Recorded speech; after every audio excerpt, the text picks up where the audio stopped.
It's a picture of me. And I'm standing next to somebody that's all been crossed out. I don't even know what I'm looking for. So it says here that after a gaming tournament, there was a tragic fire on Harvey Street. At least I know where to investigate. I never would have believed this place existed until now. I guess it was all a dream. It's okay now.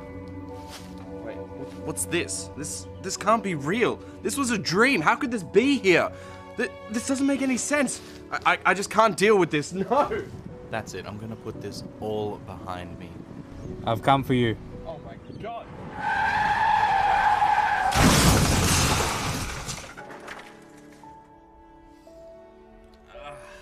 My head. Where am I? God damn it, car won't start. Okay. I guess I'll just have to look for somebody.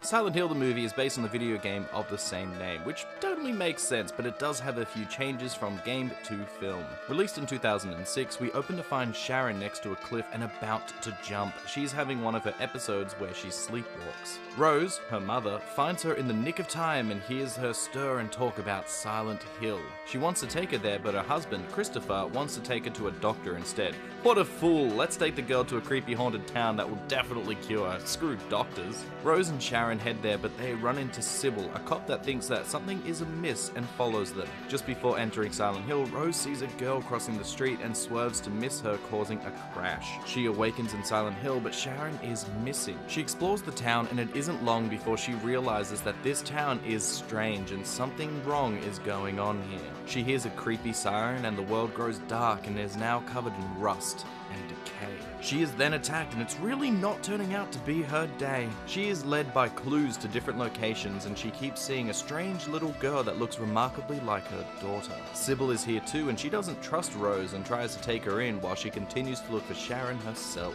Christopher is also concerned for his wife and daughter who went missing and goes to investigate what is going on and discovers that this town is creepy in many different ways. With strange creatures, religious zealots, mystery, and fire everywhere, it's going to be hard to stay silent on this hill. Man, this is not a place I want to be in. Silent Hill is a place that brings about your deepest fears and deepest regrets and then personifies them as monsters and horrors.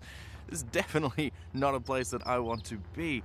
Well, the only thing I could think of is to talk about the cast of the movie to keep me sane. So, Rahda Mitchell plays Rose, the main character of the movie, and she's an Australian actress. Yeah, go Australia. You might know her from the Australian soap opera Neighbours. She was also in Pitch Black as well, so that's one of her more famous roles, as well as this. So, as a character, she's pretty good. She does have a little bit of an emotional detachment a lot of the time, so a lot of the scenes that she's in, she's kind of flat, but it also leads to some of the better scenes where she does emote. As a character, I think she's fine. She has a good arc over the course of the movie. She's also pretty good at surviving, you know, the survival movie. So overall, I think she's pretty good. She's probably one of the best actors of the entire movie. Sybil is played by Laurie Holden of The Walking Dead fame, and she plays the cop. And at the start of the film, I didn't really like her direction. She's just kind of doing things and you don't really understand why. She's creeping on Rose and Sharon at the beginning, and it's like, why are you doing that? And then she chases after them. Why are you doing that? You know. And then when she finally meets Rose in Silent Hill, she handcuffs her and is like, "No, I don't trust you," and all that kind of stuff. And you do find out later it's because she saved a child from Silent Hill from a murderer, and she thought maybe that, you know, Rose was going to do the same thing. But even after discovering all that and watching the movie again, it still sort of seems forced why she's there. But for the rest of the movie, she's really good. I quite enjoy her, and the fact that she's such a strong female presence whenever she's in any of the scenes. I really enjoy it, and I think that she's probably one of the more interesting characters, as she's not nearly as bland as Rose can be. Sean Bean is in this as well, and if you don't know who he is, you obviously haven't seen The Lord of the Rings or Game of Thrones. But he plays Christopher, and for some reason, he doesn't die in this film. Like, man, Sean Bean is known for dying, and yet both the films that I've reviewed that has him in it, National Treasure and this, he doesn't die. What's up with that, man? As a character, he's sort of doing the investigation behind the scenes, trying to figure out what's going on around Silent Hill and why his daughter might look like somebody that is from Silent Hill. And it's okay. It gives you a lot of information and it gives you a lot of the backstory to stuff, and it's more like exposition than anything else. And some of his scenes are good. It's just mostly boring, and it really didn't have a point. In fact, his section was added in after the fact because the producers said, oh, we need more male characters. So really he was only supposed to be the beginning and the end, and it sort of feels like his story was tacked on. Christabella is played by Alice Krige, who you might know from Star Trek Nemesis, and she was also in Thor Part 2. She plays the religious fanatic of the film and sort of one of the antagonists. And oh my god, I think the religious fanatic is the persona in movies that I absolutely hate the most. The fact that they think they're right, they're doing all of these bad things and they justify it because they're like, oh, it's because of a god or because of my religion. And I just hate that. Like, how does no one else see the fact that she's burning people alive and she's killing people and, you know, all that kind of stuff? It just annoys me so much. And because of that, she's actually pretty good. Every time you see her on screen, you do get drawn to her, and she does play a good part, even if it does annoy the crap out of me. The last main character is Jodelle Ferland, and she plays Alessa and Sharon. She plays both, which is pretty cool. As a character, it gives her a bit more range because when she's Sharon, she's kind of the boring, simple little girl, and then when she's Dark Alessa, she's like really menacing and she has all this crazy makeup on, and she does a really good job at being creepy. I think that the acting prowess of this little girl is actually really top notch. She does go on to do other things in her life like Dark Matter and stuff, so at least she wasn't a child actor that was forgotten. Man, wandering through this town is really bad, but wait. I think I see somebody walking into that factory over there. I'm gonna go and investigate. Silent Hill's plot is really good, and it draws a lot from the game that it was based on. It is not a direct adaptation from game to screen, but there is enough here to see a resemblance. For one, the main character in this movie has a similar arc to the one in the game. Rose and Harry are both drawn to Silent Hill by their daughter, and they both get lost in the town searching for her. They both solve puzzles and even go to similar locations like the school, the hospital, the church, and basements, and the light and dark world. They both have to deal with a cult and get help from a cop named Sybil, but it isn't a straight copy either. There is plenty of original ideas and plot thrown into the character of Rose to give her more motivation. That, and as it's a movie, the story is also told differently. I think the narrative is strong in this film, though one thing I didn't like was the huge amounts of exposition dumps that the film offers. Half of the time we meet a new character and they have to tell us their backstory, flesh out the town and what's going on, and possibly other things to do with Alessa. It isn't all boring, however, with many of the exposition sections having a nice voiceover and showing us the story, but I still think they slow the movie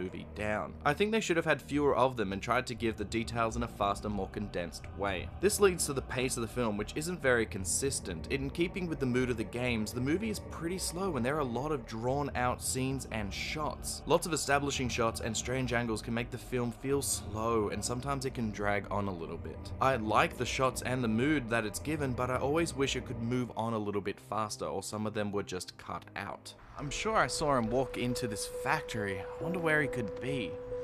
Man, at least this factory looks real, not like some of the effects in Silent Hill. Actually, I tell a lie. A good half of the effects in Silent Hill are pretty good, even though they are 10 years old. Can you believe that? 10 years. Some of the effects, like the transition from one thing to another, like when they go from the dark world to the light world, the light world to the dark world, is still pretty cool. I love the flaking effects, as it looks like the whole world has been set on fire and it's just burning and crumbling up into ash. It's a really cool effect. Sometimes it does look a little cheap, and you can definitely tell it is a special effect, but I think it's pretty cool. I think it's pretty good. The effect is also one of those ones that it lets you, the audience, know what's happening. Without any context of what's going on, you can see the world degrading, and you instantly know that whatever's going to happen is going to be bad. And I think that is a good use of good use of CGI and effects.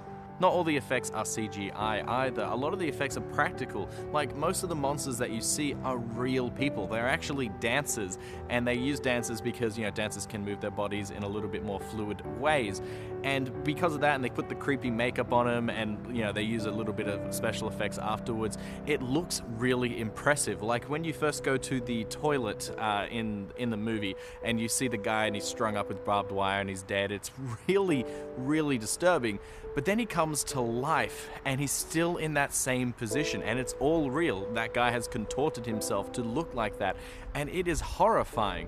Now, then you get to some of the other monsters, like the crying babies or the bugs, and they look pretty crummy by today's standards. Even today's standards aren't much better, to be honest, but those effects aren't very good, and they do detract from the film. So I wish they had used a little bit more in terms of practical effects for the monsters, because when they did, it was really, really good. Another example where CG can go bad is when Rose enters a few of the different rooms. Like, some of them are just plain CG and it doesn't look very good. The sets that they build are very good, but the CG ones aren't. There is a scene where Rose is running across a room and it's all CG, and it shows too. There is no way that she could run that fast and that accurate on that kind of floor. It just looks pretty crummy, to be honest, and those scenes a little shit, and they just take me out of the film a little bit. I'm like, they could have easily done something with practical effects, or even just cut out that one little shot or two little shots where they had to use a CGI room. You know, it would have made the length of the film a little bit better because it's a 2-hour film, but those little things would have made me happier, because I wouldn't have noticed all the bad CGI nearly as much. Back to a good part of CGI is the use of it on Pyramid Head. I think he looks fantastic. It's a real dude underneath the suit, and he does have a giant actual, like, I don't know, probably not paper mache pyramid on his head, and he looks impressive. But they enhance him with a little bit of CGI and makeup and stuff like that in order to make him look even more grisly. And I think that is a good use of practical effects and a good use of CGI. When you blend the two, that's when you get the best effects. Overall, I think they're pretty good for the most part, and they don't detract from the film too much when they are bad, although I still think those bugs are the absolute worst thing in this whole movie. But that's just my opinion. Hey, wait, what's that over there? I'm sorry, I didn't mean for this. What are you talking about? I was humiliated. My parents took me away for the weekend. They forgot to turn the oven off, and it burnt down. Wait, your house fire was an accident? After that weekend, they took me to this new school. I wanted to come and see you, but I was just too afraid. Wait, come back! Come back!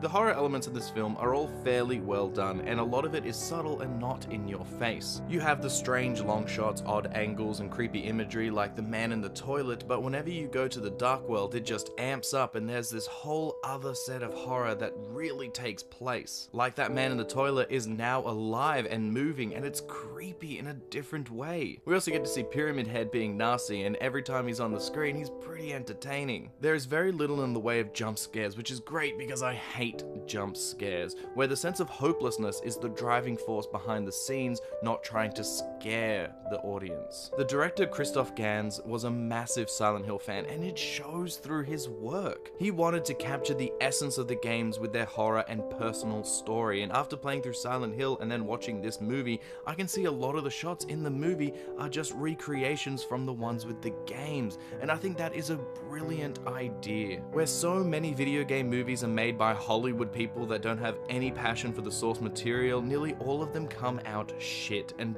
don't do a good job representing the game, just like that movie Resident Evil, which I talked about before. Christophe also used many musical tracks from the games as well to give an authentic feel. They have been redone for the movie, but they are undeniably from the games, and not just from the first game either, they're from all the different Silent Hills. There is very little music that isn't from the game, and I have to say that the soundtrack is great, and it makes the movie go above and beyond anything it could have been.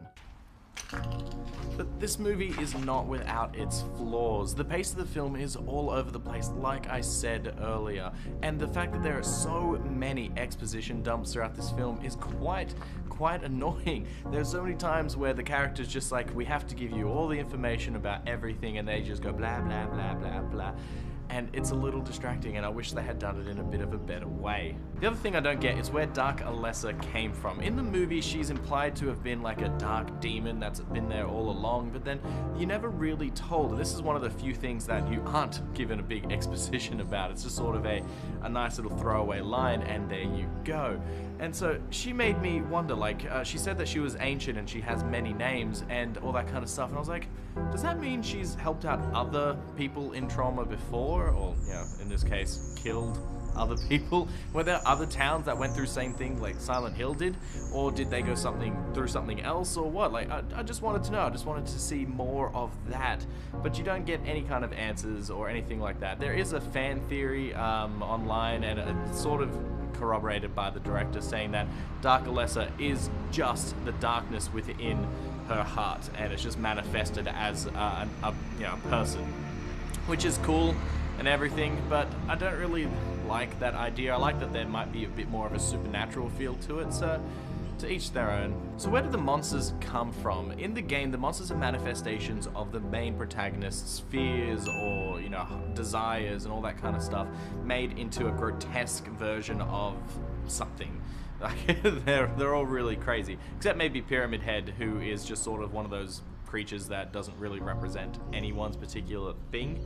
But besides that, the creatures in Silent Hill have been there for a while, like, because they've been attacking the other townspeople. So who are they? What are they? Are they manifestations of just Alessa's nightmares? Are they manifestations of the townspeople's nightmares? Are they dead people that have been brought back as monsters? Because at one point in the film, you get to see a guy named Colin, who's a janitor, and he's alive and he's in the town, and then you see him dead, and then you see him become a monster. So that might imply that all the monsters are like that, and if so, does that mean Pyramid Head has like an origin story like that? Is it just a random guy that really loved geometry or something, and now he's got a giant pyramid head? Like, that'd be hilarious. It was just like a school math teacher that became Pyramid Head with his giant sword. But, you know, none of that stuff is answered, and I just wondered a little bit more about it. Also, how have the people in this town survived for 30 years? I don't understand that. Like, where are they getting the food from? The food would have definitely ran out within the first, like, year or 2 years, because there's quite a few townspeople and they all need to eat. But no, that's just, they're still alive. I don't know if it's like a plot point or like a plot hole, or if it's a continuity thing, or if they don't really need to eat a lot, because you don't see any crops, you don't see any animals aside from one bird, so they don't have like a livery or an agriculture or anything to sustain them. So I don't get how they're still alive. At one point you do see one of the girls going out into the world to get food for the community, you know, in terms of cans of food. But how many times have they done that over the last 30 years? It just baffles me. I don't know how they survived. The other thing is that they don't really appear to age. Maybe that's just because they use the same actors and actresses for the past as they do in the present, when you do get flashbacks, and they didn't do a very good job on the makeup making them look younger. So maybe that's why they look like they didn't age, or maybe they didn't age. And if they didn't age, then they should definitely have brought this up and talked about it a little bit more in the film, because they always talk about it's an apocalypse and, you know, the devil has done all this bad stuff to them. But, you know, not aging, not having to eat very much, that's pretty good to me. So maybe it's not all bad in this purgatory hell, but I'd still really wouldn't want to be there. The final thing I always questioned was, yes, the town is surrounded by like a big chasm that you can't get across, which is great. It keeps everybody in the town and everything. That's fine. But did no one think to climb down it? Did no one think to build a giant rope and then try and get to the bottom? Or did they? And we just never see the results? Because I was thinking that would be one of the first things that I would try. I would try and escape. I would try and build a really long ladder to try and get over the chasm. I would try and build a rope in order to climb down. I would do something like that. But maybe my efforts would be in vain because the Dark World would come and just take it over anyway, so maybe it's not a good idea. But I just have these kinds of questions when I watch films like this. But I don't think there's anything around here for me to see, so I guess I gotta look elsewhere. Spoiler section ahead, skip to this point or else you're gonna get spoilers. You have been warned. Towards the end of the film, there are a few things that I need to talk about, and the first is the death of Sybil.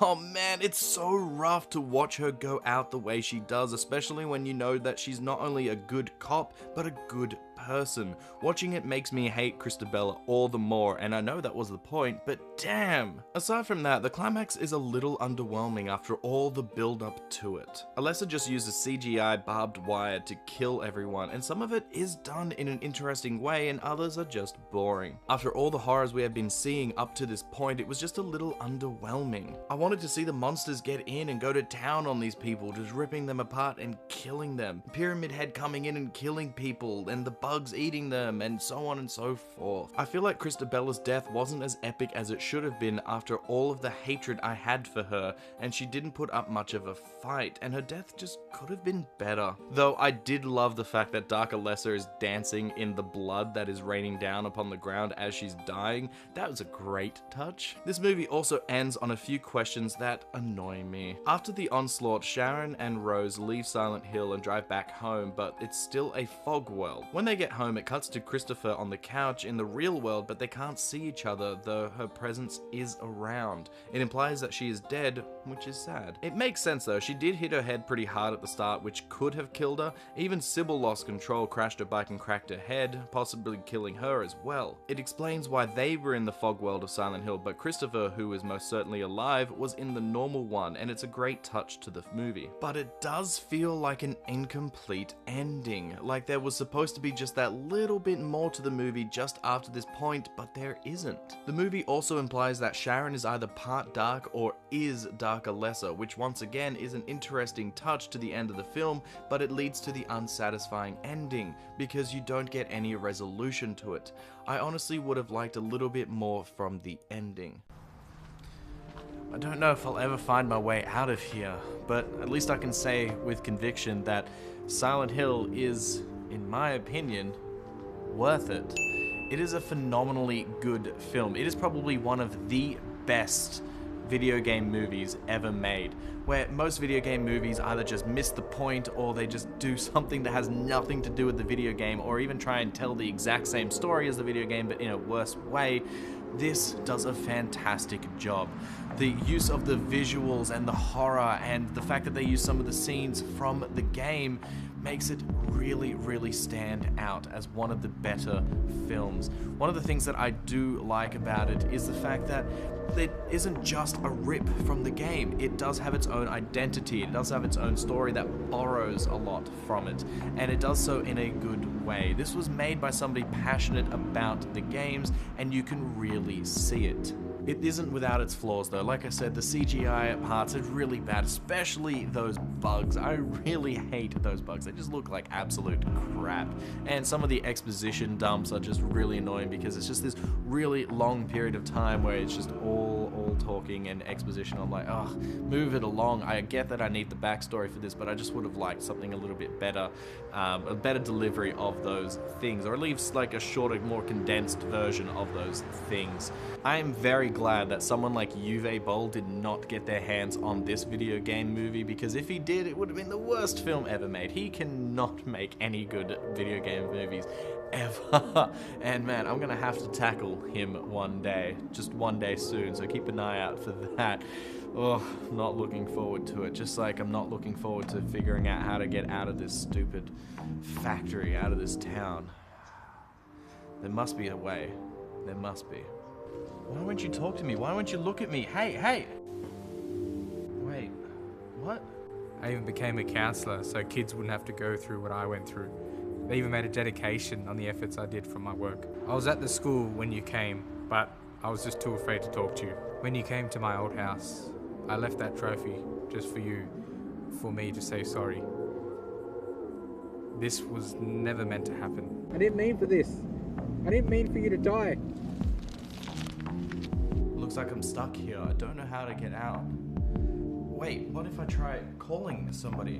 Like, I don't even know why I didn't think of this before. Barely any reception, but just hopefully any number will go through. Hello? Hello? Wait, that's me. Wait, what? Hello?